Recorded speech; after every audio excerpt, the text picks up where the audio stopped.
Hello everyone, welcome to all of you in your YouTube channel Gurukul academy AJ001। तो दोस्तों, जैसा कि आप जानते हैं कि हम लोग अपनी क्लास 12 की जो हमारी इंडियन एंशिएंट हिस्ट्री है उसका चैप्टर 2 जो है किंग फार्मर्स एंड टाउन उसको डिस्कस कर रहे थे। इसके पिछली वीडियो के अंदर था हमने देखा था सिर्फ और सिर्फ इस चैप्टर के एक ओवरव्यू के बारे में और एक शॉर्ट इंट्रोडक्शन के बारे में। ठीक है, बाकी के जो हमारे टॉपिक्स हैं उनको आज से हम कवर करने वाले हैं। तो चलिए आज के सेशन की हम शुरुआत करते हैं। दोस्तों, आज का हमारा जो पहला टॉपिक होने वाला है वो है प्रिंसेप एंड पियदस्सी। दोस्तों, मेरी आपसे एक रिक्वेस्ट है कि आप प्लीज ये स्पेलिंग जो एक बार मैच कर लीजिएगा बुक से। ठीक है, तो आपके लिए काफी ज्यादा इंपॉर्टेंट रहेंगे ये। इस टॉपिक के अंदर दोस्तों बेसिकली हमारे इंग्लिश ईस्ट इंडिया कंपनी के एक बहुत बड़े ऑफिसर थे जिनका नाम था जेम्स प्रिंसेप। जेम्स प्रिंसेप, इनके बारे में जो हम डिस्कस करने वाले हैं। इन्होंने इंडियन एंशिएंट हिस्ट्री जो है उसमें क्या कंट्रीब्यूशन दिया उसके बारे में जो हम देखने वाले हैं। ठीक है, देखिए दोस्तों, जो जेम्स प्रिंसेप साहब जो थे इन्होंने बेसिकली हमारी जो इंडियन एंशिएंट हिस्ट्री है उसको अच्छी तरीके से पढ़ने में, समझने में, और जो इंडियन एंशिएंट हिस्ट्री है उसमें जितनी भी चीजें हैं उनको और अच्छी तरीके से गहराई से समझने में जेम्स प्रिंसेप साहब का होता है एक बहुत बड़ा कंट्रीब्यूशन रहा है। अब वो कंट्रीब्यूशन होता क्या रहा है कि बेसिकली 1838 के अंदर जो ये जेम्स प्रिंसेप साहब जो थे इन्होंने अशोका के कुछ इंस्क्रिप्शन थे, कुछ अभिलेख थे जो कि बेसिकली ब्राह्मणी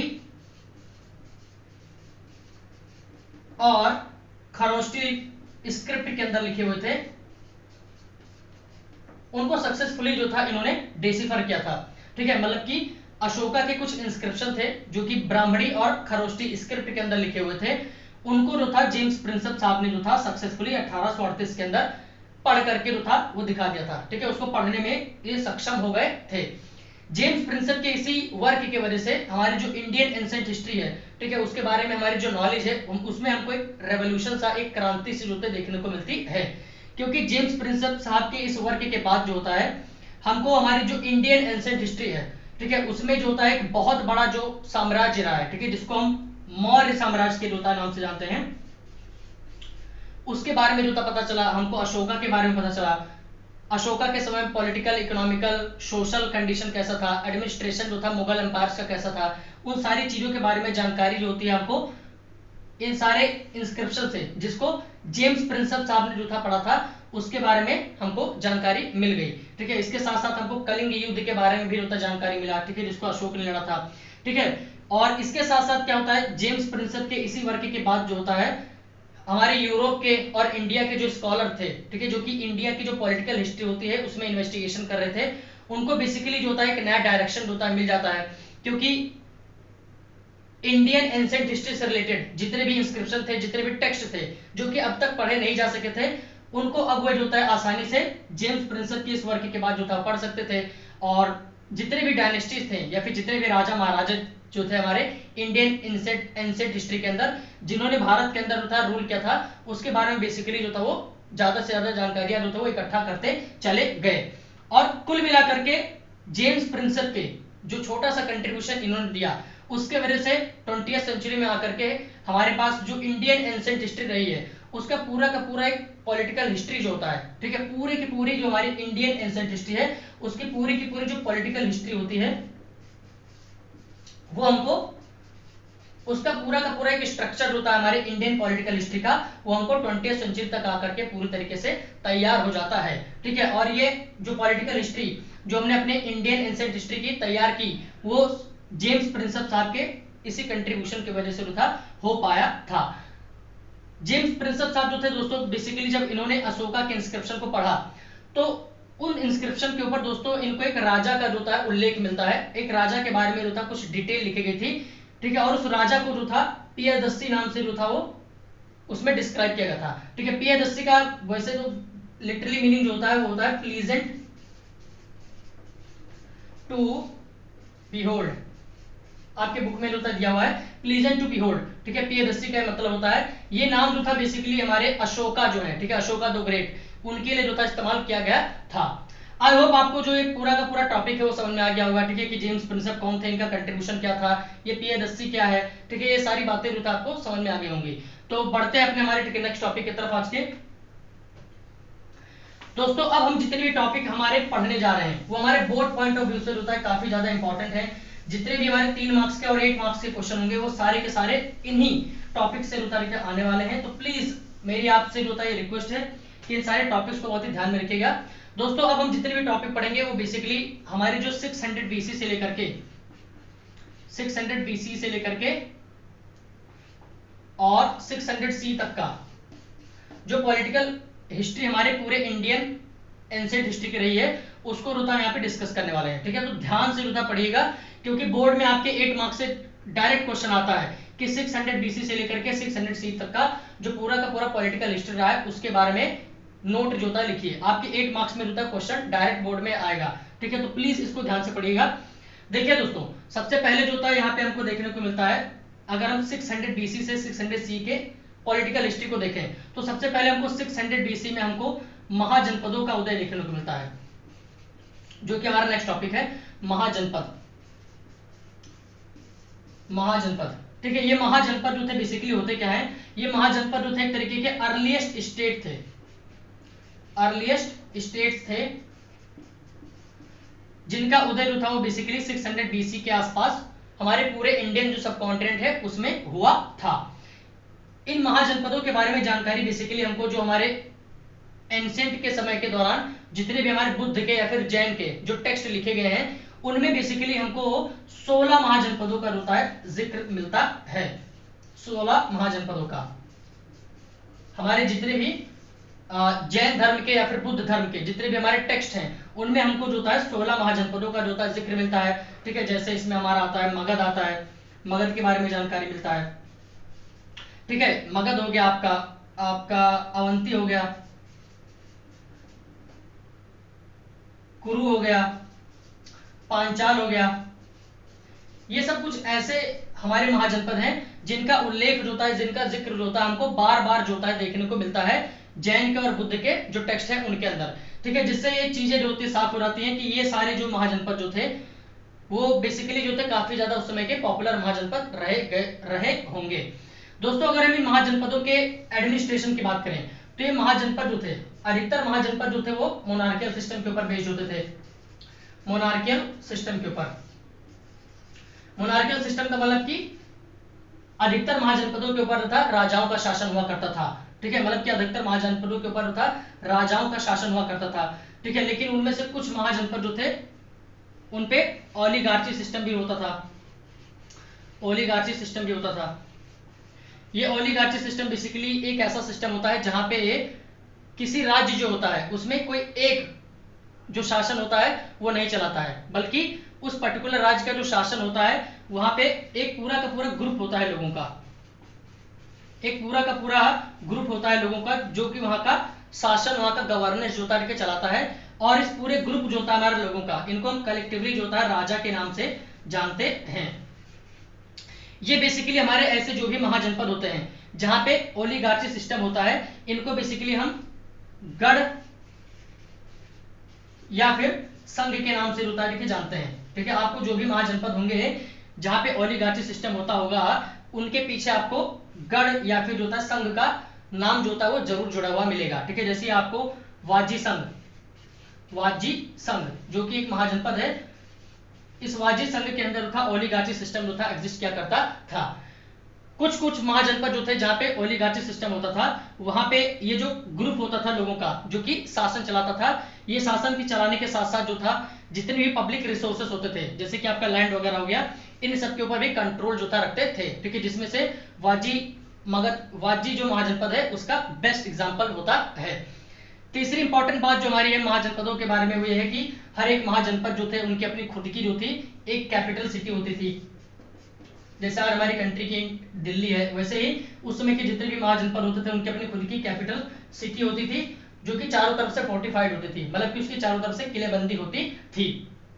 इस कैपिटल सिटी के प्रोटेक्शन के लिए जो था महाजनपदों में, ठीक है, जो राजा महाराजा होते थे उन्होंने इस कैपिटल सिटी के प्रोटेक्शन के लिए जो था अपनी खुद की आर्मी बना रखी थी, अपने खुद के जो था एक परमानेंट ब्यूरोक्रेसी जो था बना रखा था ताकि वो अपने फोर्टिफाइड कैपिटल सिटी की जो था सुरक्षा कर सकें। जो राजा का मेन काम होता था इसमें से, वो बेसिकली कलेक्ट करना होता था टैक्सेस को, टैक्सेस को कलेक्ट करना होता था, या फिर जो युद्ध वगैरह होते हैं उसमें पार्टिसिपेट करना होता था। ठीक है, अपनी जनता को जो था फॉरेन अग्रेशन से या फिर वॉर से जो था बचाना राजा का जो था मेन काम होता था। और इन सारे महाजनपदों के लिए जो था बेसिकली उस समय अपने जो भी पड़ोसी राज्य होते हैं उनके ऊपर हमला करना, और फिर उन छोटे मोटे पड़ोसी राज्यों को लूट लेना, उनकी जो संपत्ति होती है उसको लूट लेना, और फिर उस संपत्ति का इस्तेमाल अपने महाजनपद को चलाने के लिए इस्तेमाल करना। ये एक बहुत ही लेजिटिमेट सिस्टम जो था उस समय का पैसे को अक्वायर करने का होता था।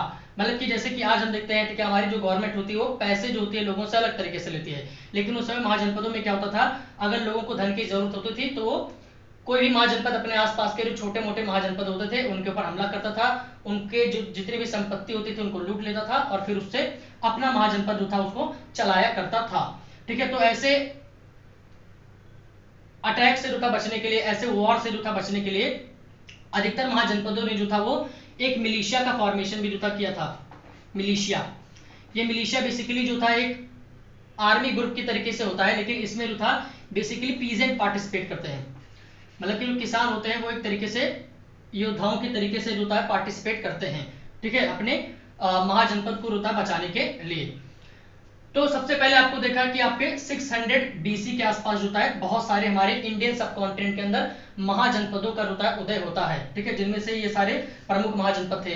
अब हमको देखना है हमारा जो नेक्स्ट टॉपिक है वो है छोटा सा टॉपिक है राइज ऑफ मगध, यानी कि मगध का उदय। देखिए दोस्तों, अभी तक हमने देखा कि 600 BC के आसपास क्या था, मगध जो था वो 16 महाजनपदों में से एक महत्वपूर्ण महाजनपद था। लेकिन आगे चल करके जो मगध होता है ये इन 16 महाजनपद में सबसे ताकतवर और सबसे शक्तिशाली महाजनपद जो है बन जाता है। ठीक है, लगभग 4 BC के आसपास जो होता है महाजनपद मगध जो था, मगध महाजनपद जो था वो सबसे शक्तिशाली और सबसे ज्यादा पावरफुल इन 16 महाजनपद में से हो जाता है। इसके बहुत सारे कारण जो तरीके बताए गए हैं कि मगध महाजनपद जो था वो बेसिकली क्यों बहुत ज्यादा ताकतवर जो था और 16 महाजनपद से हो गया। इसके बहुत सारे कारण जो तरीके बताए गए हैं, जिनमें से सबसे पहला कारण जो आता है वो है कि ये लोकेटेड था हमारा गंगा यमुना द्वाब रीजन। मतलब कि सबसे पहला कारण जो होता है जिसकी वजह से मगध आगे जाकर के बहुत ज्यादा शक्तिशाली बना, उसका सबसे पहला और प्रमुख कारण जो था ये था कि मगध जो था वो गंगा यमुना द्वाब रीजन जो है, ठीक है, जो गंगा यमुना का जो पूरा बेसिन का एरिया है उसमें लोकेटेड था। ठीक है, अब मगध जो था वो गंगा यमुना के द्वाब रीजन में लोकेटेड था। इससे उसको फायदा क्या होता था कि गंगा यमुना का जो पूरा का पूरा द्वाब रीजन होता है उसमें अगर आप ऑब्जर्व करें तो उसमें बहुत सारी नदियों की एक नेटवर्क जो होती है वो चारों तरफ फैली हुई है। ठीक है, पूरे गंगा यमुना का जो बेसिन का एरिया है उसमें बहुत सारे नदियों का नेटवर्क जो है फैला हुआ है। तो इससे क्या होता था, जो मगध की जो आर्मी होती थी वो आसानी से इन नदियों का इस्तेमाल करके जो था जो लड़ाई करने के जो क्षेत्र होते थे वहां पे आसानी से जो था पहुंच जाया करते थे अपनी बड़ी सेना के तादाद में, और आसानी से जो विपक्ष की सेना होती थी उसको उसके ऊपर भारी पड़ के उसको हरा दिया करते थे। दूसरा कारण जो था दोस्तों जो हमारे जिसकी वजह से मगध जो काफी ज्यादा पावरफुल हुआ वो था यूज ऑफ एलिफेंट। दोस्तों ये मगध जो था, मगध के जंगलों में जो था हाथी जो थे बहुत ज्यादा पाए जाते थे, जिसके वजह से क्या था जो मगध की जो सेना होती थी वो अपने सेना में जो था एलिफेंट का भी इस्तेमाल किया करते थे। अगर आपसे कोई सवाल पूछे कि दुनिया में सबसे पहले हाथियों का इस्तेमाल जो था किसने किया था, तो मगध के जो राजा थे इन्होंने जो था सबसे पहले हाथियों का इस्तेमाल किया था। ठीक है, तो जब ये लोग हाथियों का इस्तेमाल जो था अपने सेना के अंदर करते थे तो आसानी से जो दूसरी राजाओं की सेना होती थी उसको आसानी से ये हाथियों के जरिए तक कुचला देते थे और बड़ी आसानी से युद्ध को जीत लिया करते थे। तीसरा जो कारण जो था वो दोस्तों ये था कि इसमें जो मगध रीजन था इसके आसपास जो था वो आयरन और रिसोर्सेज की काफी ज्यादा अवेलेबिलिटी थी, यानी कि अवेलेबिलिटी थी ऑफ आयरन और रिसोर्सेज। ये मगध दोस्तों जो था हमारे आज का जो बिहार का एरिया है उसके आसपास का एरिया है, और आपको पता है कि बिहार के बगल जस्ट बगल जो झारखंड का स्टेट है वहां पे हमको आयरन ओर की एक अच्छा खासा डिपॉजिट जो होता है देखने को मिलता है। तो आयरन ओर की डिपोजिशन होने की वजह से इसके मगध के आसपास के एरिया में मगध की जो सेना होती थी उसके पास अच्छे खासे लोहे के बने हुए औजार वेपन्स जो थे वो मिल जाते थे, जिसके वजह से वो आसानी से युद्ध के अंदर होता है डोमिनेट करते थे और बड़ी आसानी से अपनी जो विपक्ष की सेना होती थी उसको हरा दिया करते थे। लेकिन दोस्तों ये सारे कारण जो थे वो तो थे ही, जिसके वजह से मगध इतना काफी ज्यादा पावरफुल आकर के बना। लेकिन हमारे जो बुद्धिस्ट और जो जैन, जो बुद्ध के और जैन के जो लोग हैं, ठीक है, वो बेसिकली मगध का इतने बड़े रूप में शक्तिशाली बनने का जो सबसे प्रमुख कारण मानते हैं, वो मानते हैं कि वो बेसिकली जो मगध के ऊपर जिन राजाओं ने शासन किया, उनकी जो शासन नीति जो थी उसको बुद्ध के और जैन के लोग जो होता है वो सबसे मेन वजह मानते हैं मगध के सबसे पावरफुल बनने में। ठीक है, अगर हम बुद्धिज्म और जैनिज्म के जो लोग हैं इनकी राय लें, ठीक है, कि इनके हिसाब से मगध जो था इतना पावरफुल क्यों बना, तो इनका बेसिकली मानना है कि मगध जो था इतना ज्यादा पावरफुल इसलिए बना क्योंकि इसके ऊपर जो राजा जो थे, ठीक है, जिन्होंने इसके ऊपर शासन किया, उनकी जो नीतियां जो थी उनके वजह से जो था, उनकी जो शासन नीति जो थी उनके वजह से मगध जो था वो सबसे ज्यादा पावरफुल बना। ऐसा हमारे बुद्धिज्म और जैनिज्म के जो बेसिकली जो लोग हैं इनका मानना है। मगध जो होता है, ठीक है दोस्तों, इसकी 600 BC के दौरान जो होता है इसकी कैपिटल जो होती है वो राजगिरी होती है, राजगृह। ठीक है, आप स्पेलिंग जो था प्लीज देख लीजिएगा, ठीक है, जिसको आज हम प्रेजेंट टाइम में जो होता है राजगीर के नाम से जानते हैं। ठीक है, लेकिन फिर 400 BC के आसपास इसकी कैपिटल होती है वो पाटलिपुत्र ट्रांसफर हो जाती है, पाटलिपुत्र, जिसको आज जो होता है हम पटना के नाम से जानते हैं। ठीक है, और ये राजगीर जो होता है इसका बेसिकली मतलब होता है house of kings, Rajgir, house of king, Rajgriha basically इसका नाम है राजगृह, लेकिन इसको आज प्रेजेंट टाइम में राजगीर के नाम से हम जानते हैं। ठीक है, आप राजगिरी के स्पेलिंग प्लीज देख लीजिएगा। तो दोस्तों आज के इस टॉपिक के अंदर होता है बेसिकली इतना ही देखने वाले हैं। नेक्स्ट वीडियो के अंदर हमारे इंडियन एंसेंट हिस्ट्री के अंदर, ठीक है, जो एक बहुत बड़ा काल रहा है मौर्य काल, उसके बारे में बहुत अच्छे से जो होता है डिटेल से पढ़ने वाले हैं। तो आज के लिए दोस्तों इतना ही काफी है। अगर आपको कोई भी प्रॉब्लम जो है इसमें आई हो तो प्लीज मुझे कमेंट बॉक्स के अंदर जरूर बताइएगा। वीडियो कैसा लगा आपको जरूर मुझे बताइएगा। और हाँ, आज आपके लिए होता है एक इंपॉर्टेंट क्वेश्चन है कि मगध के ऊपर जो सबसे पहली डायनेस्टी जो थी जिसने रूल किया था उसका नाम जो था मुझे आप कमेंट सेक्शन के अंदर प्लीज बताइए। तो तब तक के लिए दोस्तों प्लीज मेरी वीडियो को वॉच करते रहिए, अपने कॉन्सेप्ट को क्लियर करते रहिए, और तब तक के लिए धन्यवाद।